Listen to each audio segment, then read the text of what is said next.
এই যে divorce, divorce কথাটা ছোট হলেও কিন্তু এটা খুব ভয়ঙ্কর।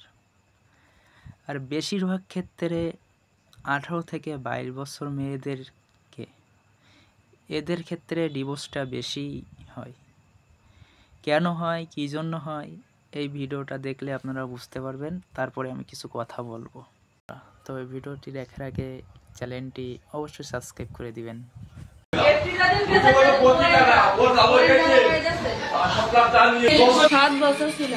কি সমস্যাটা হলো? সমস্যা মারা ধরা করতে দেখতে পারে না, শাশুড়ি শ্বশুর ভালো না। এদিক শোন, আব্বুর কাছে যাবা, আম্মুর কাছে যাবা না? এই যে দেখতে পাচ্ছেন, ছেলেটা কিন্তু তার আব্বুর কাছে যাইতে যাচ্ছে, আম্মুর কাছে কিন্তু যাইতে যাচ্ছে না। এখন ছেলে মেয়েগুলো সব থেকে কিন্তু মায়ের আদরটা বেশি পায়, কিন্তু এই ছেলেটার কথা দেখে বোঝা যাচ্ছে সে মনে হয় তার মায়ের হয়তো কোনো অবহেলা পেয়েছে আর বাপ আদরটা পেয়েছে। তার জন্য কিন্তু ছেলেটি তার বাবার কথা বলতেছে। এই ভিডিওর যে কমেন্টগুলো পেয়েছি, সেই কমেন্টগুলো আপনাদেরকে শোনাচ্ছি, পড়ে দেখুন। মহিলা মনে হয় নতুন বাতাস পেয়েছে, ছেলেটিকে বাবার কাছে দেওয়া হোক। এখানে কমেন্টে কিন্তু আরও অনেকে তার বাবার কাছে দেওয়ার কথা বলেছে, সেগুলো আমি সব দেখাচ্ছি না, আমি একটাই দেখালাম। এখন এই যে ডিভোর্সটা কেন হয়, কী জন্য হয়? পরক্রিয়ার জন্য। আর বেশিরভাগ ক্ষেত্রে স্বামী স্ত্রী ঝগড়া, এই যে ঝগড়া করে ভুল বোঝাবুঝির কারণে, এই জন্য শ্বশুর শাশুড়ি, সেই মহিলাদের শ্বশুর শাশুড়ি নাকি ভালো না, তার সঙ্গে খারাপ ব্যবহার করে, সেজন্য। এখন ডিভোর্সের পরে যদি ছেলে থাকে বা মেয়ে থাকে, এই ছেলে মেয়ের কথাটা কখনো আমরা চিন্তা করি না। যাদের ডিভোর্স হয়ে যাচ্ছে, একটা ছেলে আছে, তাদের এই ছেলেটার কি হবে সেটা আমরা চিন্তা করি না, আমরা নিজেদের চিন্তা করি, আমরা নিজেরা ভালো থাকার জন্য চিন্তা করি।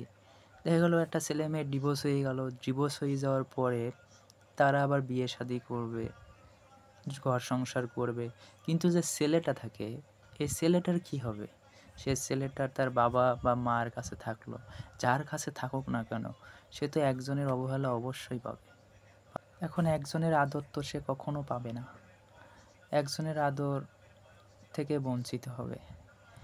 এখন যারা ডিভোর্স করার ইচ্ছা বা মনে মনে ভাবছেন যে আমি সংসারে এখন ভালো থাকতে পারতেছি না, এর সঙ্গে আমি সংসার করতে পারবো না, বা এরে নিয়ে আমি সংসার করতে পারবো না, এখানে কিন্তু আমি কারোর দোষ দিচ্ছি না, যে আমি ছেলেদের বা মেয়েদের কোনো উদ্দেশ্য করে কিছু বলছি না। আমি দুইজনের ক্ষেত্রে বলছি যে আপনারা যদি ডিভোর্স করতে চান, তাহলে সেটা মন থেকে মুছে ফেলুন। কিভাবে সমাধান করলে কিভাবে থাকা যায় সেইগুলো চিন্তা করুন। কারণ আপনাদের ডিভোর্সের কারণে একটা বাচ্চা থাকলে সে বাচ্চার ভবিষ্যৎটা নষ্ট হয়ে যাবে। একটা বাচ্চার ভবিষ্যৎ নষ্ট করা, এটা কিন্তু খুবই অন্যায়। একজনের থেকে বঞ্চিত করা, এটা কিন্তু খুবই অন্যায়।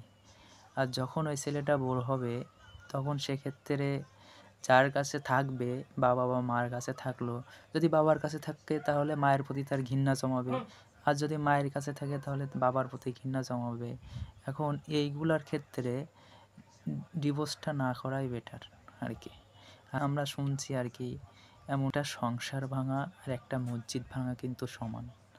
এখন পরিস্থিতি চিন্তা করবেন না যে আমরা ডিভোর্স করে নিব, ডিভোর্স করলে সব কিছু সমাধান হয় না, বোঝো না। তুমি এখন ডিভোর্স করে নিচ্ছ, তুমি যে আগামীতে ভালো কিছু পাবে, কাউকে সঙ্গী, ভালো সঙ্গী পাবে, সেটা কি কোনো গ্যারান্টি আছে? সেটার কোনো গ্যারান্টি নাই। যেটা আছে এখন সেটা নিয়েই থাকো, সেটাই চিন্তা করো। সবার কাছে আমার অনুরোধ যে কখনো এই সমস্ত পরিস্থিতি মাথায় নিয়ে আসবেন না, এই সমস্ত পরিস্থিতিতে নিয়ে আসবেন না যে আমি ডিভোর্স করাই নিব। আমি যেখানে অন্যায় দেখব সেখানে প্রতিবাদ করব, সেটা সত্যের জন্য।